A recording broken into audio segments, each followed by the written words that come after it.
Hello friend, જય દ્વારકાધીશ, રાધે રાધે। આજે આપણે બનાવશું ગુંદાની ભાજી। તેના માટે મેં અહીંયા આ ગુંદાના જે મોર આવે છે ને તે લઈ લીધા છે। અત્યારે ઉનાળો શરૂ થઈ ગયો છે એટલે ગુંદાના મોર પણ આવવા માંડ્યા છે, પણ આ પહેલી વાર અમારા ઘરે આવી ગયા છે આ મોર આવા, જુઓ તમે। અને આ ભાજી કહેવાય, આવી નાના નાના મોરની ભાજી બને। આવી રીતે આપણે બધા વીણી લઈશું। અને આ ઉનાળામાં તે થાય, ગુંદા પછી આમાંથી મોટા થાય। જે આપણે ગુંદાનું શાક કરીએ, ગુંદાનું અથાણું કરીએ, તે પહેલાં પણ આવા મોર આવે, આવી રીતે નાના નાના, જેમ કેમ આંબાના મોર આવે તેવી રીતે। અને હવે આપણે આને વીણી લઈશું અને આવી રીતે આપણે એક એક દાણા છૂટા કરી લઈશું। જુઓ તમે, આવી રીતે આ જે દાળ ખાવે છે ને તે નહીં નાખવાના, ખાલી આવી રીતે દાણા જ નાખવાના। આવી રીતે આપણે બધા વીણી લઈશું। અને અહીંયા મેં આ ધોઈને સાફ કરી લીધી છે ગુંદાનો મોર, અને હવે આપણે આને બાફી લઈશું। અને અહીંયા એક તપેલીમાં આપણે છાશ લઈશું।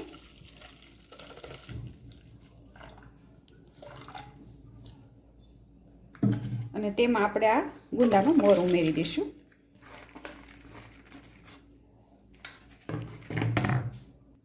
અને સ્વાદ પ્રમાણે મીઠું ઉમેરશું। અને આ ગુંદાની ભાજીને તમારે પાણીમાં નથી બાફવાની, છાશમાં જ બાફવાની છે, તો જ તે સરસ થાય છે। નહીં તો પાણીમાં જો તમે બાફશો તો ચીકણી થઈ જશે। અને થોડીક હળદર ઉમેરશું અને મિક્સ કરીને આપણે આને બાફવા દઈશું। અને બફાતા વાર નથી લાગતી।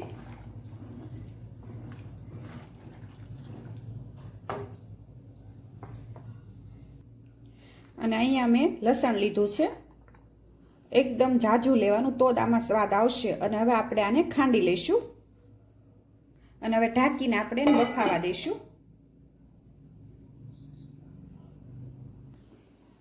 અને વચ્ચે વચ્ચે હલાવતા રહીશું આવી રીતે, કારણ કે છાશ છે એટલે ઉભરા આવે। જો તમે, કલર પણ આપણે ગુંદાના મોરનો બદલાઈ ગયો છે।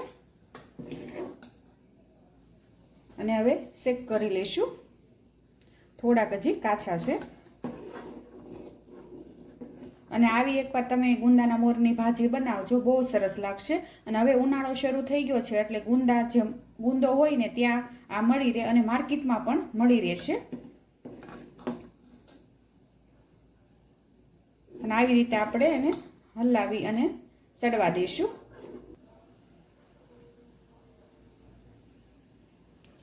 અને તમે આવી રીતે કોઈ દિવસ ભાજી બનાવી છે ગુંદાની? જો બનાવી હોય તો કોમેન્ટ કરી મને જણાવજો, અને તમે કેવી રીતે બનાવો તે પણ મને કહેજો। અને આવી રીતે આપણે હલાવતા રહીશું। અને કુકરમાં પણ તમે બાફી શકો, પણ એમાં થોડીક વધારે બફાઈ જાય, એટલે આવી રીતે તપેલીમાં જ બાફી લેવાની આને। અને છાશમાં જ બાફવાની, પાણી આમાં ઉમેરવાનું નથી।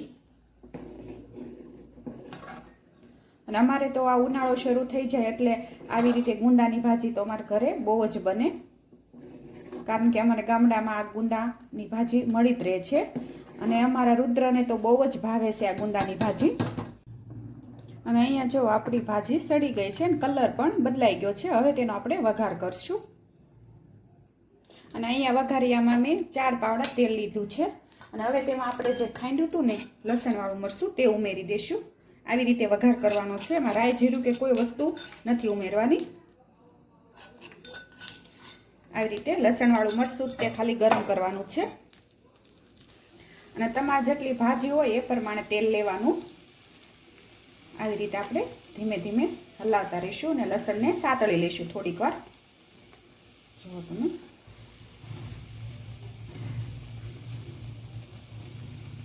આમાં બીજા કોઈ મસાલા નથી કરવાના, ખાલી લસણવાળું મરચું તે ગરમ કરી અને ઉપર ઉમેરી દેવાનું છે, એટલે એનો સ્વાદ સરસ આવશે। અને રોટલા સાથે તો બહુ સરસ લાગે આ ભાજી। અને તમને જો પણ ક્યાંય પણ આ માર્કેટમાં ભાજી મળી જાય તો આવી રીતે એકવાર બનાવજો, બહુ સરસ બનશે। અને દર વર્ષે તમે બનાવશો, ગુંદા આવશે એટલે।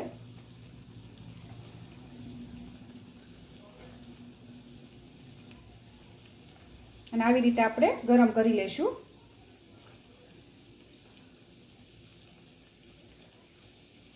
અને લસણ થોડુંક વધારે લેવાનું। અને મરચું ન બળે તેનું ધ્યાન રાખવાનું। ધીમા ગેસે આપણે આ ગરમ કરી લેશું અને અહીંયા મારું તેલ મરચું ગરમ થઈ ગયું છે અને હવે જે આ વઘાર છે ને તે આની ઉપર આપણે ઉમેરી દઈશું. જેટલું તમે તીખું ખાતા હોય એ પ્રમાણે ઉમેરી દેવાનું. તો મેં વઘાર ઉમેરી દીધો છે અને ઉપરથી હવે ધાણા જીરું ઉમેરી દઈશું અને થોડો ગરમ મસાલો અને મિક્સ કરી લઈશું. જુઓ તમે સુગંધ પણ સરસ આવે છે અને કલર પણ સરસ આવ્યો છે અને આને રોટલા સાથે તો બહુ સરસ લાગે. જુઓ તમે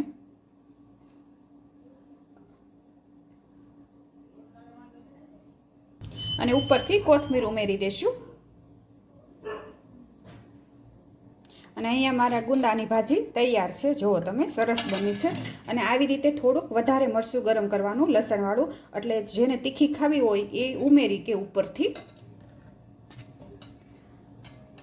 અને મારી આ રેસીપી તમને ગમી હોય તો લાઈક કરજો, શેર કરજો અને સબસ્ક્રાઈબ કરજો